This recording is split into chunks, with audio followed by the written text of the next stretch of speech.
And welcome to another classic series Doctor Who action figure review.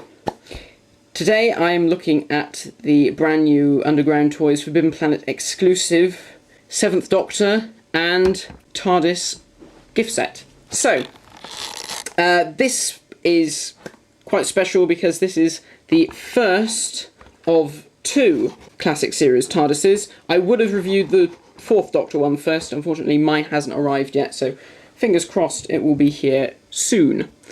Oh, I apologise, my cat has decided to join in. The 7th Doctor figure. Now, the box states that this gift set is based on the Curse of Fenric. I don't really see the necessity in stating that. They might as well have just said 7th Doctor from season 26. They could have said any story. They could have said survival, battlefield, ghostlight, whatever.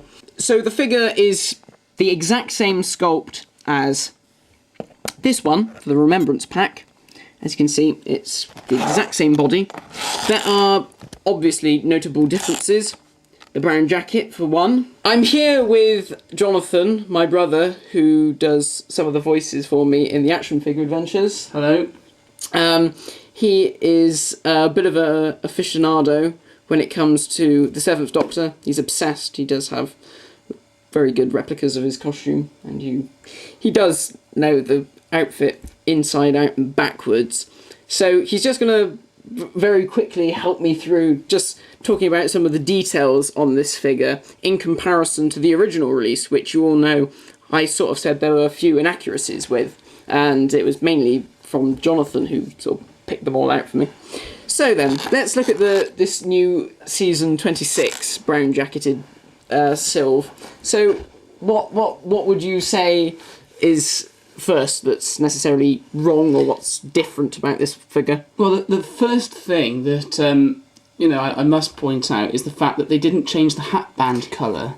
Yes, now I have to say I'm very disappointed with this, because obviously we all know it's brown in that season to match his brown jacket. It's the handkerchief as well. Yeah, the handkerchief is the hatband. Yes, correct. It's the same. It obviously was a scarf, wasn't it? Or a lady's... It's a lady's headscarf, yeah. So, of course, the problem we have is that we have the same hatband. The sculpt, you mean? The sculpt, yeah, it's the same. I'm not making myself very clear here. Let's start again.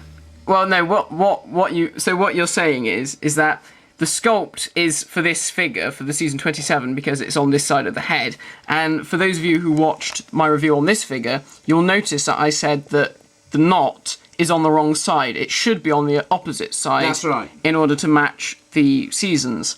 So they've used the sculpt correctly on this figure, but like you said, it shouldn't be a bright red like that one. It should be that sort of browny burgundy colour which they've used. So what annoys me about that is the fact that they've gone to great lengths to change everything else, and they couldn't be bothered to repaint the hatband a darker burgundy colour red or brown. I don't like either of their chains, to be honest with you. They're not gold. It's not gold, it should be silver. Yeah, I think it looks slightly better on this one. The paint doesn't seem so strong for some reason. I mean, you can tell it's gold, but if you look in comparison at the two, this one seems to stand out a lot more. No, you've got a good point. It's still not right. No. What about that bloody awful tie?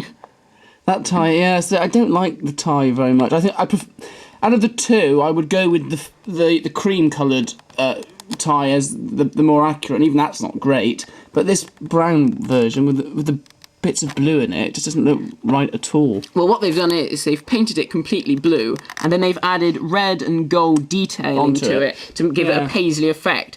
Really, they should have done it the opposite way around. They should have painted it red and then did little bits of blue and gold, or do it brown. It's really... Yeah.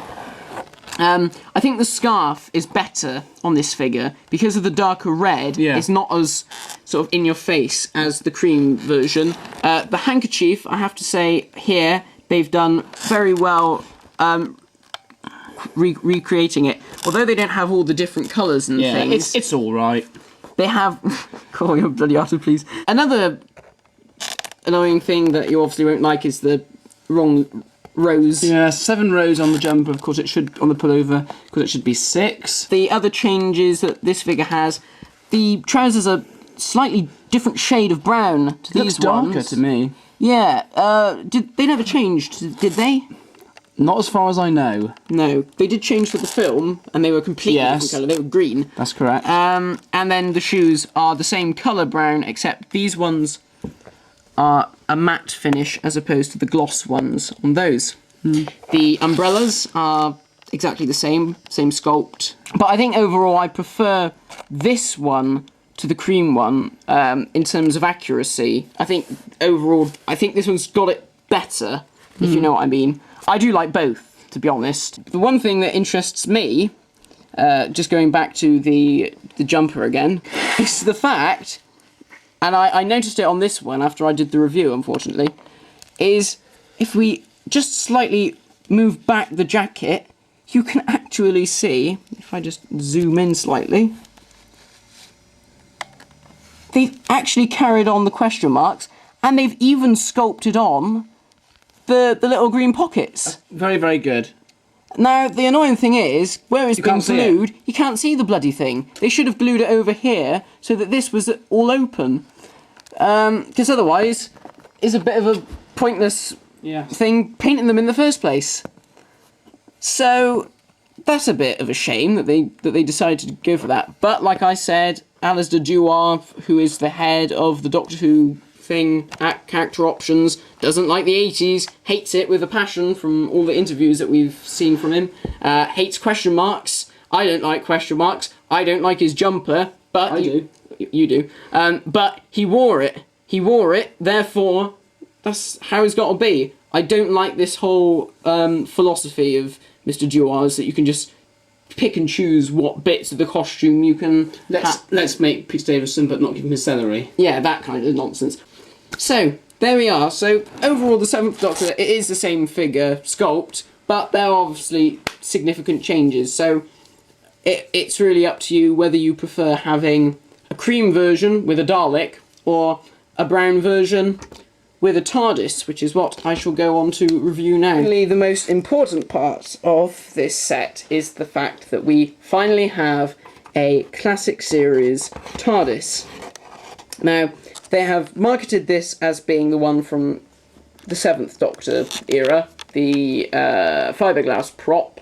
However, it's not quite right, and I'll go into that in a second. Now, obviously this is kind of modelled on the same thing as the same mechanic as the flight control TARDIS of the new series. And it is, we have the same trigger at the bottom, and your on-off switch there. So, much like with the new series one, if I put it down,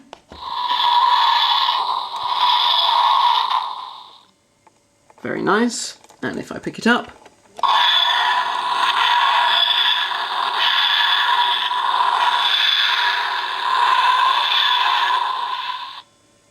so we have two sound effects. Again, if you just leave it off, the light continues to shine nice and brightly.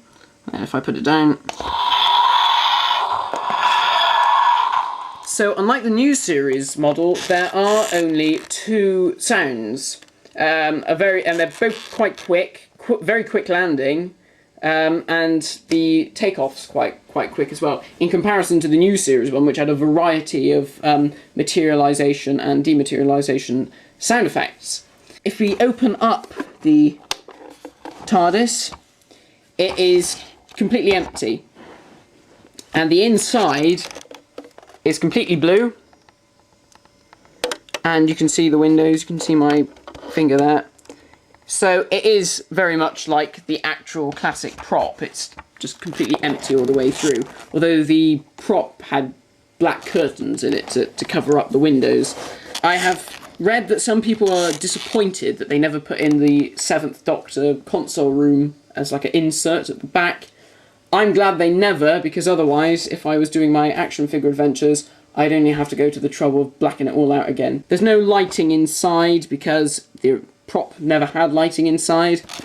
And yeah, the windows and everything, the police boat call box sign, that doesn't light up because it didn't light up in the show.